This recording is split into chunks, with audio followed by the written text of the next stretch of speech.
नमस्कार, मैं हूं प्रज्ञा मिश्रा। दोस्तों, हिंदुस्तान की बीजेपी सरकार ने विदेशों में केवल अपना चेहरा चमकाने के लिए और खुद को देनदाता साबित करने के लिए अपने ही देश की जनता के साथ बहुत बड़ा छल किया है। ये मैं नहीं कह रही हूँ, ये इंडियन एक्सप्रेस और उसके सहयोगी हिंदी अखबार जनसत्ता का कहना है।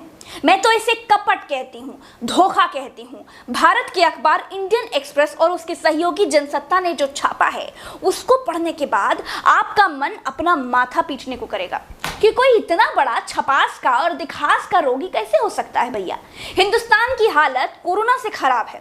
संसदीय कमेटी तक ने आने वाले खतरे की चेतावनी दे दी थी, लेकिन फिर भी हिंदुस्तान की सरकार नहीं मानी। दुनिया में दानी बनने के लिए अपने देश की जनता के साथ छल कर दिया। इंडियन एक्सप्रेस कहता है कि वैक्सीन मैत्री कार्यक्रम में हिंदुस्तान ने विदेशों को वैक्सीन बांटने के चक्कर में वैक्सीन बांटने का कोई पैमाना ही नहीं तय किया। भाई लोगों ने मार्च तक 6.5 करोड़ डोजेस विदेशों में बांट दिए। उन देशों को भी वैक्सीन बांट दी जिनको हमसे ज्यादा जरूरत भी नहीं थी। अपने लोग मर रहे थे, लेकिन इंडियन गवर्नमेंट ने वैक्सीन दुनिया के 93 देशों में भंडारे की पूरी सब्जी की तरह बांट दी।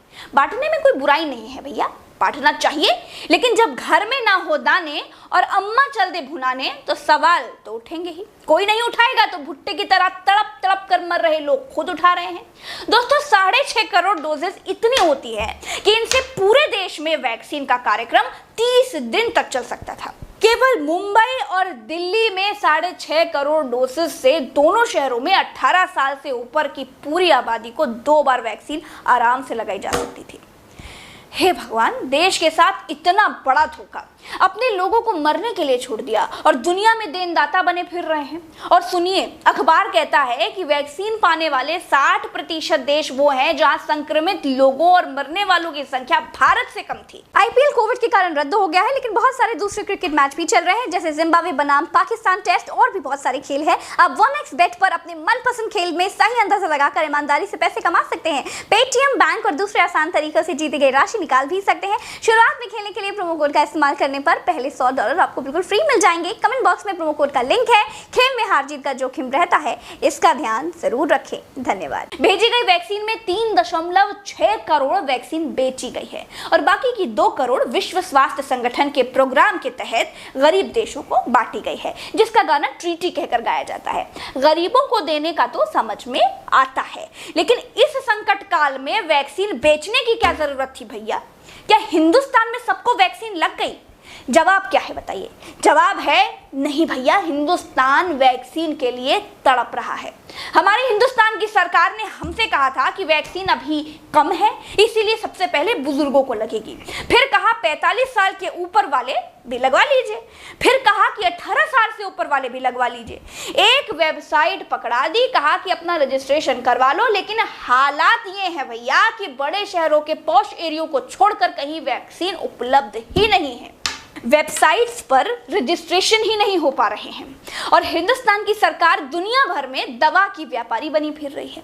अपने देश में वैक्सीन पूरी नहीं कर पा रहे हैं और विदेशों में बांट रहे हैं। इतना सुनकर ही सदमा जैसा लग जाता है। कुछ लोग ट्रीटी का हवाला देते हैं, इसका जवाब भी इंडियन एक्सप्रेस ने दिया है। अखबार कहता है कि भारत को विदेशों में वैक्सीन भेजने की इतनी जल्दी थी कि हिंदुस्तान ने वैक्सीन लुटाने में अमीर मुल्कों को भी पीछे छोड़ दिया। उदाहरण के लिए, भारत ने घाना को कोवैक्स कार्यक्रम के तहत 23 फरवरी को 6 लाख डोसेस भेज दिए।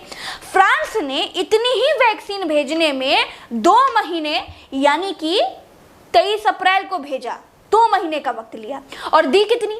दी केवल 1 लाख वैक्सीन, यानी भारत की भेजी गई वैक्सीन का केवल 6वां हिस्सा। एक बात मैं डंके की चोट पर कहती हूं कि भारत की नाकाम सरकार ने देश को मुर्दा घाट में बदल दिया है। छवि चमकाने के चक्कर में लोगों से उनके माँ बाप, भाई बहन, नाते रिश्तेदार सब छीन लिए। जितना कोरोना ने मारा है, उतना ही सरकार ने भी मारा है। देश ऐसी नाकाम सरकार को कभी माफ नहीं करेगा। सच को सामर्थ्य दीजिए। ट्विटर पर @प्रज्ञा_live नाम से मुझे खोजिए और मेरे साथ जुड़िए, संवाद कीजिए। आज मन बहुत व्यथित है।